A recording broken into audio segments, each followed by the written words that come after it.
স্বাভাবিক জীবনের প্রতিটা মানুষেরই কোনো না কোনো অতীত থাকে।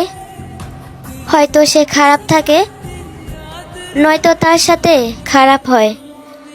আর এই অতীতকে যখন ভুলে মানুষ তার জীবনের লক্ষ্যে পা দেয় আর পরিশ্রম করে যখন তার লক্ষ্যের সাফল্য চূড়ান্ত পর্যায়ে চলে যায়, আর মানুষ যখন তার বর্তমানের সাথে পারে না, ঠিক তখনই তার অতীত নিয়ে টান দেয়। যেমন দাউদ কিম আর নানসি কেপঅপ আইডলে বাইরে থাকা সত্ত্বেও তার ফেমাস দিন দিন বাড়ছে। আর দাউদ কিমের সাফল্য দেখে যদি কিছু মানুষের জ্বলে, তাহলে জ্বলতে দাও, বাকিটা উপরওয়ালা বুঝে নেবে।